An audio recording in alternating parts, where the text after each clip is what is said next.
పాసర్లపూడి సెంటర్లో ఆటోపై చెట్టు విరిగిపడడంతో యువకుడికి తీవ్ర గాయాలయ్యాయి. పల్లిపాలెం గ్రామం జలమయమైంది. మత్స్యకార కుటుంబాలకు పునరావాస కేంద్రాలను తరలించారు. ఇక ఇదే అంశం గురించి మరింత సమాచారాన్ని మా కరెస్పాండెంట్ నవీన్ రాజ్ లైవ్లో అందిస్తారు. నవీన్ రాజ్, చెప్పండి. రాత్రి అర్ధరాత్రి 12 గంటలకి అటు అంతర్వేది నరసాపురం మధ్యలో అయితే కనుక తీరం దాటిన పరిస్థితి ఉంది. అంటే గత 2 రోజులకైతే కనుక ఈ తుఫాను మోంతా తుఫాను విలయ తాండవం చేస్తుంది. ఆ ఈ తాండవం చేస్తున్న ఈ తుఫాను తీరం దాటే సమయంలో అయితే కనుక అనేక బీభత్సకర వాతావరణం చోటు చేసుకుంటుందని చెప్పేసి అయితే ఇప్పటికే వాతావరణ శాఖ హెచ్చరించడంతో పాటు రాష్ట్ర ప్రభుత్వం కూడా అనేక ఏర్పాట్లు అయితే చేసింది. ఆ జిల్లాల వారీగా కలెక్టర్లతో కూడా మాట్లాడి ఆ ప్రజలకు సంబంధించి పునరావాస కేంద్రాలకు సంబంధించి అనేక ఏర్పాట్లు కూడా చేసింది. ఈ నేపథ్యంలో నిన్నటి నుంచి కూడా భారీగా అయితే వర్షాలు నమోదయ్యే విస్తారంగా వర్షాలు కురిసిన పరిస్థితి ఉంది. అలాగే ఆ 70-80 కిలోమీటర్ల వేగంతో అయితే కనుక గాలులు అయితే వీచిన పరిస్థితి ఉంది. ఈ నేపథ్యంలో అర్ధరాత్రి 12 గంటల తర్వాత అయితే కనుక తీరం దాటింది. ఈ తీరం దాటిన సమయంలో అయితే కనుక ఇటు అంబేద్కర్ కోనసీమ జిల్లాకు సంబంధించి అనేక విధ్వంసకర సంఘటనలు కూడా చోటు చేసుకున్న పరిస్థితి ఉంది. అటు చెట్లు అయితే నేలకూలిన పరిస్థితి అయితే ఉంది. అలాగే విద్యుత్ స్తంభాలు కూడా నేలకూలయ్యి అటు వాడాల రేవు బీచ్ కి సంబంధించిన తీర ప్రాంతాల్లో కూడా అల్లకల్లోలంగా మారింది. బీచ్ పరిస్థితి అయితే కనుక విపరీతమైన గాలులతో భారీ వర్షాలతో కూడా ఆ బీచ్ ఆ ఏరియా అంతా కూడా ఆందోళనకరంగా మారిన పరిస్థితుల్లో అక్కడ తీర ప్రాంత ప్రజలందరూ కూడా సురక్షిత ప్రాంతాలకైతే తరలించారు. పల్లిపాలెంలో ఒక చెట్టు కూడా బాలుడు కూడా మృతి చెందిన పరిస్థితి. అలాగే రాజోలకు సంబంధించి అంతర్వేది బీచ్ సమీపంలో ఉన్న రాజోల్లో కూడా అక్కడ వాతావరణం చేసుకుందని చెప్పొచ్చు. అటు నిన్న 4 గంటల నుంచి కూడా భారీగా వర్షాలు కురడం, విపరీతమైన గాలులు వీయడంతో అనేక చెట్లు నేలకూలే, విద్యుత్ స్తంభాలు కూడా నేలకూలిన పరిస్థితిలో మహిళలు కూడా చనిపోయింది. ఈ రోజు ఒక బాలుడి కింద కూడా ఒక చెట్టు పడిన నేపథ్యంలో బాలుడు కూడా చెందిన పరిస్థితి ఉంది. అక్కడ తీర ప్రాంతంలో ప్రజలంతా కూడా సురక్షిత ప్రాంతాలకు తరలించారు. మనం అయితే ఇక్కడ చూడొచ్చు కాకినాడ బీచ్ ఏరియాలో ఈ కాకినాడ బీచ్ అయితే నిన్న చాలా అడ్డగోలుగా పరిస్థితి ఉంది. రాకాశాల మధ్య ఎగసిపడిన పరిస్థితి ఉండేది. అయితే నిన్న రాత్రి అర్ధరాత్రి తీరం దాటిన తర్వాత కొంత ప్రశాంత వాతావరణం అయితే కనుక ఇక్కడ బీచ్ కనిపిస్తుంది. కాకినాడ బీచ్ అయితే కనుక 27 తారీఖు 28 తారీఖు 2 రోజులు కూడా చాలా అల్లకల్లోలంగా మారింది. విపరీతంగా రాకాశాలు ఎగసిపడ్డాయి. అలాగే ఉప్పాడ ఆ సముద్ర తీరం అంతా కూడా ఏమవుతుందో అదే గందరగోళ పరిస్థితి అంటే కూడా తల్లిచ్చిన పరిస్థితి ఉంది. ఉప్పాడకు సంబంధించిన ప్రజలు కూడా భయాందోళన ఏమవుతుందో అది కూడా అక్కడ చూడొచ్చు. కాకినాడ బీచ్ కి సంబంధించిన రక్షణ గోడ కూడా నిన్న అలలో తాకడంతో కొంతమంది ముఖ్యమైన పరిస్థితి ఉంది. అలాగే ఇల్లు కూడా తీరానికి సమీపంలో ఉన్న మత్స్యకారుల ఇల్లు కూడా నేలకూలిన పరిస్థితి.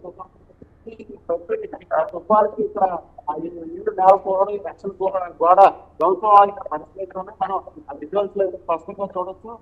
ప్రశాంతంగా కాకుండా సముద్రం చాలా ప్రశాంతంగా అయితే కనుక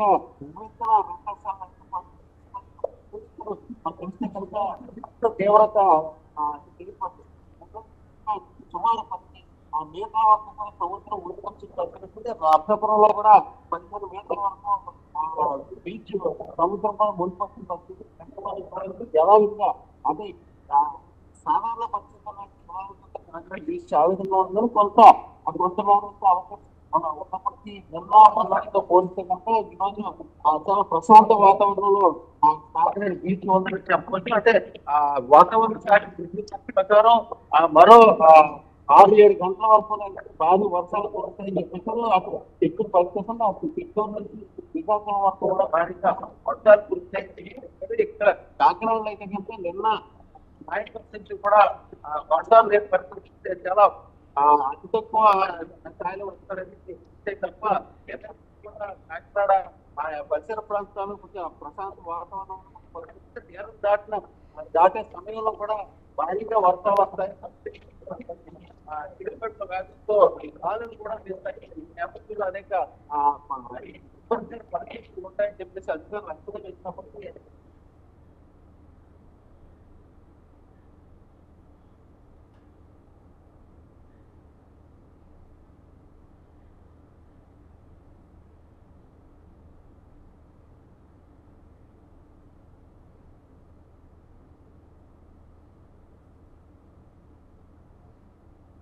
చేయడం, ఆ వాటికి సంబంధించి వెంటనే కూడా ఆ విద్యుత్తును నిలుపుదల చేయడం, మళ్ళీ వెంటనే పునరుద్ధరించడం కూడా జరిగింది. అంటే నిన్న అయితే కనుక ఆ 4 గంటల పాటు విద్యుత్ సరఫరా కాకినాడ నగరంలో కూడా లేదు. అలాగే ఆ జిల్లా వ్యాప్తంగా కూడా అనేక చోట్ల విద్యుత్ సరఫరాలు కూడా ఈ గాలులు వీస్తాయనే నేపథ్యంలో విద్యుత్ సరఫరాను కూడా నిలుపుదల చేసి ఆ తర్వాత పునరుద్ధరించే పరిస్థితి ఉంది. అంటే కాకినాడకి సంబంధించి కాకినాడ బీచ్ కూడా చాలా ప్రశాంతంగా ఉంది. ఆ, అయితే ఒక ఆ, సాయంత్రం వరకు కూడా భారీగా భారీ వర్షాలు కురుస్తాయని వాతావరణ శాఖ అయితే చెప్పిన పరిస్థితి. ఓకే నవీన్ రాజ్, అలాగే మనం చూస్తున్నట్లయితే కాకినాడ తీరంలో అలల ఉధృతి ఎగిసి పడుతున్న దృశ్యాలు మనం చూస్తున్నాం. అయితే ఏపీకి ఇంకా ఎంతకాలం ఈ మొంతా తుఫాను ప్రభావం ఉండనుంది? అదేవిధంగా మత్స్యకారులు ఎప్పుడు మళ్ళీ వేటకు వెళ్ళొచ్చని అధికారులు చెప్తున్నారు. ఇటు రాష్ట్ర ప్రభుత్వం కానీ జిల్లా అధికారులు కానీ 31వ తేదీ వరకు అయితే కనుక ఇటు అన్ని పాఠశాలకు కూడా సెలవులు ఇచ్చారు. ఈ తుఫాను ప్రభావం 31 వరకు ఉంటుందని చెప్పారు. అయితే ఆ 27, 28, 29 ఈ రోజు వరకు, ఈ రోజు సాయంత్రం వరకు కూడా ఆ తీవ్రంగా ఎఫెక్ట్ ఉంటుంది. ఈ ఎఫెక్ట్ అయితే ఇంకా మరో 2 రోజులు 31వ తేదీ వరకు కూడా ఈ ఎఫెక్ట్ ఉండే అవకాశం ఉందని చెప్పి మళ్ళా 2 రోజుల పాటు సెలవులు కూడా పొగిడించారు. అటు ఆ తూర్పుగోదావరి జిల్లా కూడా, అంటే కాకినాడ జిల్లా కావచ్చు, అటు తూర్పుగోదావరి జిల్లా కావచ్చు, అంబేద్కర్ కోనసీమ జిల్లా కావచ్చు, ఈ 3 రోజులు కూడా 31వ తేదీ వరకు కూడా ప్రకటించారు. సెలవులు కూడా ప్రకటించారు. 31వ తేదీ వరకు కూడా ఈ తుఫాను ఎఫెక్ట్ ఉంటుంది. కాబట్టి ఎవరికి నిర్లక్ష్యం చేయొద్దు. ఇప్పటికే భారీ వర్షాలు, అతి భారీ వర్షాలు కూడా కురుస్తాయని చెప్పి ఎప్పుడంటే రాయలసీమ జిల్లాలో ఎందుకంటే భారీగా వర్షాలు కురుస్తాయి, అతి భారీ వర్షాలు కూడా కురిసే అవకాశం ఉంది. అటు ఆ ఎన్టీఆర్ జిల్లా, పల్నాడు జిల్లా, ఇటు పశ్చిమ గోదావరి కూడా అతి భారీ వర్షాలు కురిసే అవకాశం ఉంది. ఇటు కోస్తా జిల్లాలో కూడా భారీగా వర్షాలు కురిసే పరిస్థితి అయితే ఉంది. కాబట్టి ఎవరు కూడా నిర్లక్ష్యం చేయొద్దు. 31వ తేదీ వరకు కూడా అందరూ అలర్ట్ గానే ఉండాలి. తీరం దాటిందని చెప్పేసి ఎక్కడ నిర్లక్ష్యం చేస్తే కనుక అనేక విపత్కర పరిస్థితులు కూడా ఎదుర్కొనే అవకాశం ఉంటుంది. కాబట్టి అందరూ కూడా జాగ్రత్తగా ఉండండి. ప్రజలందరూ కూడా ఇళ్లలోనే ఉండండి. ఇళ్ల నుంచి బయటకు రావద్దు అని చెప్పేసి అధికారులు కానీ ఇటు ప్రభుత్వం కానీ. మరోవైపు ఇప్పటికే పునరావాస కేంద్రాల్లో అనేక మంది ప్రజలను అయితే తరలించిన పరిస్థితులు, వారందరికీ కూడా ఆ సౌకర్యాలు కూడా ఏర్పాటు చేసి భోజనం, మంచినీటితో పాటు అన్ని ఏర్పాట్లు అయితే చేస్తారు. పునరావాస కేంద్రాల్లో ఉన్న వారందరూ కూడా పునరావాస కేంద్రాల్లో ఉండండి, బయటకు రావద్దు. బయటకు వచ్చే కనుక అనేక ఇబ్బందులు తలెత్తే పరిస్థితి ఉంది అని చెప్పేసి పునరావాస కేంద్రాల్లోనే వచ్చిన పరిస్థితి. Okay right, thank you Naveen Raj.